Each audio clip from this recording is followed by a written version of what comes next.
तो देखो आज अपना न्यू चैप्टर है डेफिनेट इंटीग्रल एक्सरसाइज 10।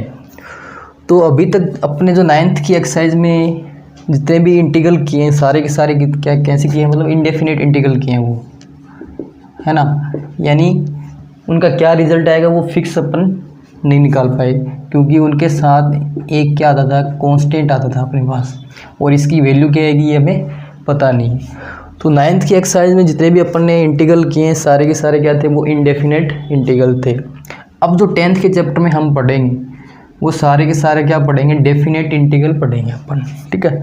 डेफिनेट का मतलब हम उसका रिजल्ट बताएंगे कि लास्ट रिजल्ट उसका क्या आएगा, और उसमें हमें x की लिमिट मिलेंगी, ठीक है, a to b। और दूसरा जब भी हम इसका इंटीग्रेशन करेंगे तो ये c जो है ये इसके अंदर नहीं आएगा, ठीक है ना। तो जब भी हम डेफिनेट इंटीग्रल करेंगे तो एक तो उसमें कांस्टेंट c है वो आएगा नहीं, और वैसे आपको याद रखना है कि जो डेफिनेट इंटीग्रल है एक्चुअल में मीनिंग क्या होता है उसका, एरिया अंडर द कर्व होता है, एरिया अंडर द कर्व, कि कोई भी कर्व का एरिया फाइंड आउट करना है। दूसरा जो डेफिनेट इंटीग्रल है इसको फाइंड आउट करने का दो मेथड अपने पास होते हैं। एक तो होता है as limit of sum, as limit of sum, और दूसरा होता है second theorem, second fundamental theorem, ठीक है, सेकंड फंडामेंटल थ्योरम ऑफ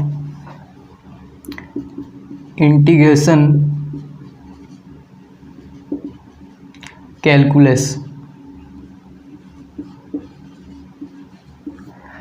तो ये दो मेथड अपने पास है डेफिनेट इंटीग्रल फाइंड आउट करने के लिए। अब area under the curve definite integral के अंदर कैसे फाइंड आउट करते हैं, तो सबसे पहले ये वाला मेथड अपन देखते हैं एज लिमिट ऑफ सम।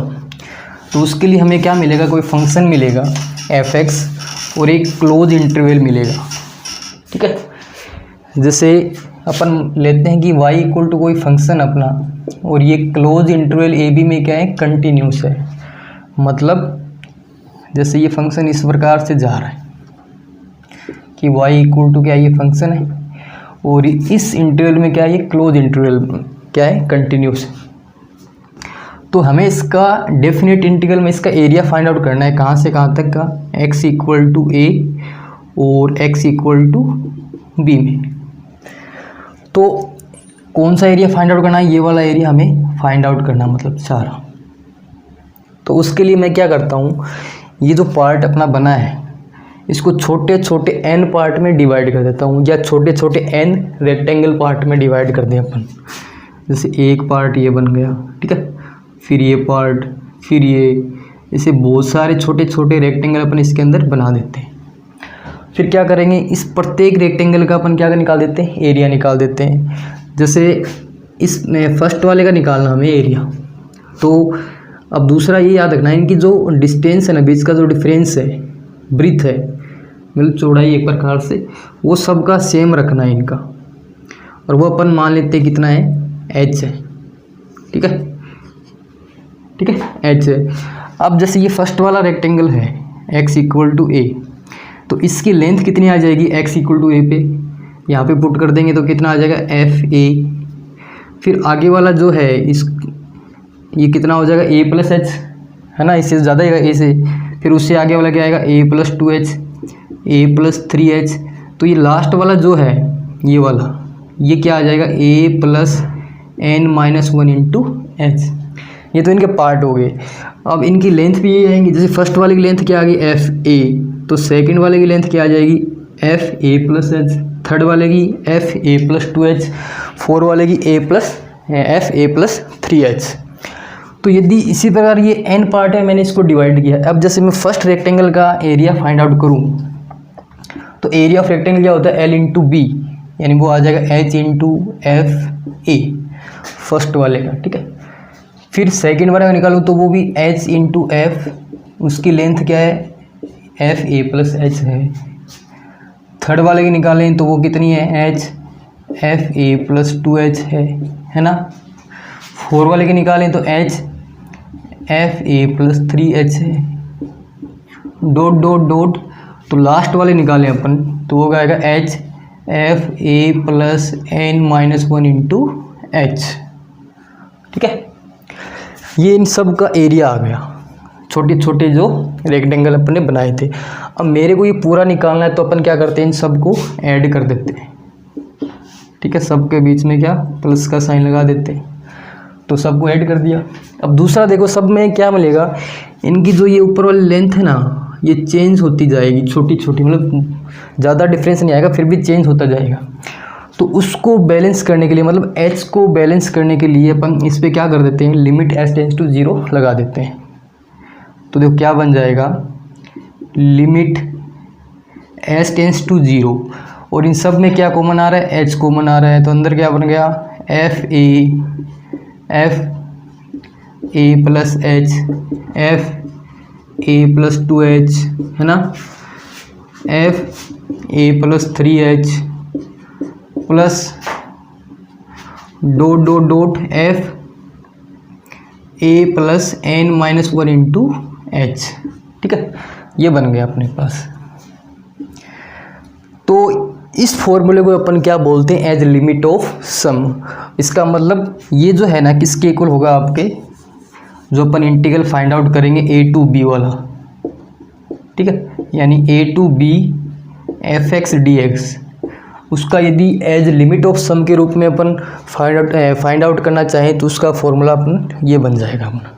ठीक है, दूसरा अभी मैंने बताया था आपका कि सेकंड जो इसका मेथड है डेफिनेट इंटीग्रल फाइंड आउट करने का, वो बताया था second fundamental theorem of integration calculus. वो क्या होता है, जैसे a to b fx dx है। ठीक है, तो हमें क्या करना है, इसका इनडेफिनेट इंटीग्रल फाइंड आउट करना है। तो वो क्या आएगा, indefinite integral fx plus c। ठीक है, अब उसके बाद में लिमिट लगानी है, तो पहले तो ये अपर लिमिट आएगी, फिर आएगी लोअर लिमिट। अब इस पे लगाएंगे तो अपने पास क्या बनेगा, देखो F B plus C minus F A plus C. ठीक है, तो सी से सी कैंसिल हो जाएगा, यानी क्या आ जाएगा, F B minus F A. ये second fundamental theorem of integration calculus होता है। यानी कि इसका इंडेफिनिट इंटीग्रल फाइंड आउट करो, उस पर अपर लिमिट रखो एक्स की जगह, और फिर माइनस लोअर लिमिट, फिर जो कॉन्स्टेंट टर्म है वो अपने आप क्या हो जाएगी, कैंसिल। जो बचेगा वो आएगा डेफिनेट इंटीग्रल में इसका एक्चुअल रिजल्ट। तो ये दो मेथड मैंने आपको बताए हैं। तो फर्स्ट ऑफ ऑल जो 10.1 है उसमें ये एज लिमिट ऑफ सम के रूप में हमें डेफिनेट इंटीग्रल फाइंड आउट करना है। ठीक है, उसके अलावा 3-4 फॉर्मूले और हैं जो हमें याद रखने पड़ेंगे। जैसे 11th क्लास में पढ़ा है हमने, एक तो ये कि sum of first n natural number 1 + 2 + 3 dot dot n तक हैं, तो इसको अपन क्या लिख सकते हैं, n × n + 1 अपॉन में 2। फिर इनके स्क्वायर का सम 2 का स्क्वायर 3 का square plus dot dot n का स्क्वायर, तो वो क्या होता है, n + 1 2n + 1 अपॉन में 6।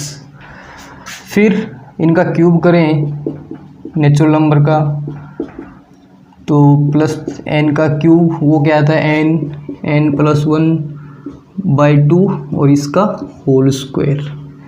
कोई जीपी में हो जैसे ar square dot dot ar की पावर n-1, तो इसका सम क्या आता है, a और r की पावर n-1, नीचे r-1, और r की वैल्यू 0-1 के इक्वल नहीं होनी चाहिए। तो ये 3-4 फॉर्मूले आपको ये भी याद रखने पड़ेंगे। ठीक है, अब ये सारे फॉर्मूले कहाँ पे लागू होते हैं, जहाँ इनकी लास्ट टर्म क्या है, n है, और अपने जो फॉर्मूले पढ़ेंगे, जो क्वेश्चन करेंगे, उसमें लास्ट टर्म आएगी अपनी n-1। तो इन फॉर्मूले में जहाँ भी n आएगा वहाँ अपने को क्या पुट करना है, n-1 पुट करना है। ठीक है, तो जैसे इसका एक फर्स्ट क्वेश्चन अपन करते हैं 10.1 का। ठीक है, तो 10.1 का फर्स्ट क्वेश्चन अपन करते हैं।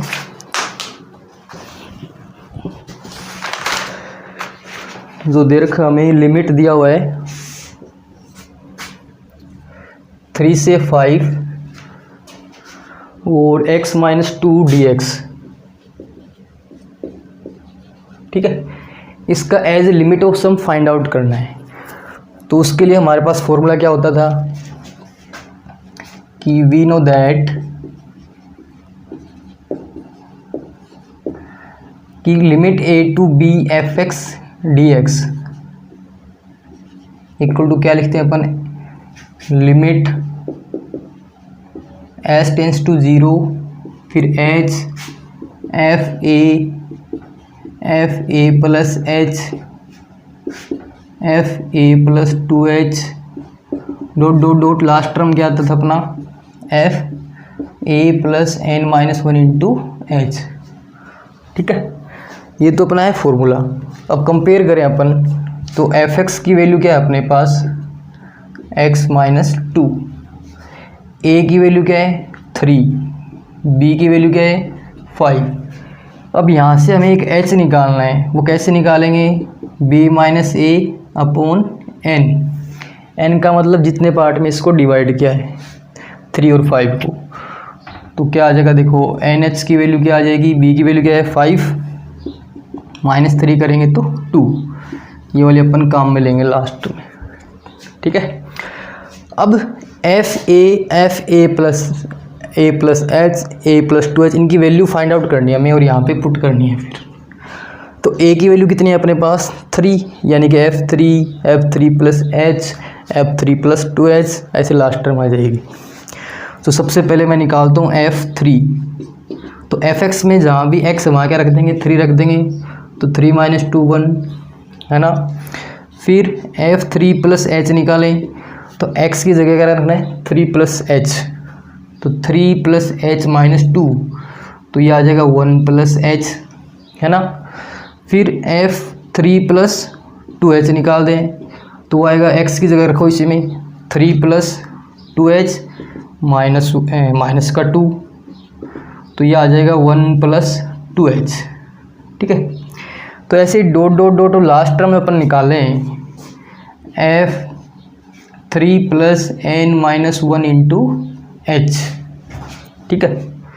तो वो कितनी आ जाएगी, इसमें रखना आपको x में, तो 3 plus n minus 1 into h वो माइनस का 2, यानी आ जाएगी 1 plus n minus 1 into h, ये टर्म आ जाएंगे अपने पास।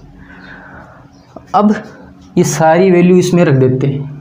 देखो a की वैल्यू कितनी है अपने पास 3 है, तो ये फॉर्मूला क्या बन जाएगा अपने पास, इस प्रकार बन जाएगा, limit s tends to 0 h f है यानी f3 plus h f3 plus 2h dot dot dot plus f3 plus n minus 1 into h, ये फॉर्मूला बन जाएगा अपने पास, ठीक है।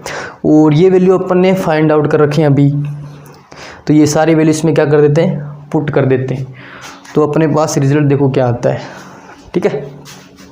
यानी कि सारी वैल्यू अपन क्या कर देते हैं इस फॉर्मूले में पुट कर देते हैं अपने पास। तो एक तो हमें याद रखना है कि जो NH की वैल्यू है वो आई अपनी 5 माइनस 3 यानी कि 2, ठीक है। अब इसमें रखते हैं अपन, तो limit s tends to 0 h की जगह h, f3 की वैल्यू क्या अपने पास 1, f3 प्लस h की वैल्यू कितनी है 1 प्लस h, फिर f3 प्लस 2h की 1 plus 2h dot dot dot last term क्या आ जाएगा अपने पास 1 plus n minus 1 into h, ठीक है। अब देखो इसमें 1 जो है कितनी बार ऐड n टाइम्स ऐड हो रहा है ना, तो 1 तो हो जाएगा अपने पास, ये 1 कितनी बार ऐड हो रहा है n पार्ट में डिवाइड करें तो n ही बार ऐड होगा, प्लस बाकी जो बचा ये h वाली टर्म, ठीक है, इसको साथ में लिखते हैं, तो h प्लस का 2h प्लस का 3h dot dot dot plus n-1 into h, ये आ जाएगा। तो देखो क्या बन गया, limit s tends to 0 h, ये n, इन सब में h कॉमन ले लें तो ये 1 प्लस 2 प्लस 3 dot dot dot n-1 term, ठीक है, ये रह गया। अब ये क्या बन गया, sum of first n natural number वाला फॉर्मूला। तो वो क्या था, 1 प्लस 2 प्लस 3 n तक था, तो क्या लिखते थे n into n plus upon 2, लेकिन हमारा n की जगह क्या है n-1। तो इस फॉर्मूले में जहाँ भी n है वहाँ क्या रख देंगे, n-1 रख देंगे। तो देखो क्या बन गया, limit s tends to 0 h, ये n ये h, और ये वाला फॉर्मूला क्या ये, तो जहाँ भी इसमें n है उसमें n की जगह हमें रखना है n-1, ठीक है। तो n की जगह रख दिया n-1 प्लस 1 बाई 2। तो देखो क्या बन गया अपने पास फॉर्मूला,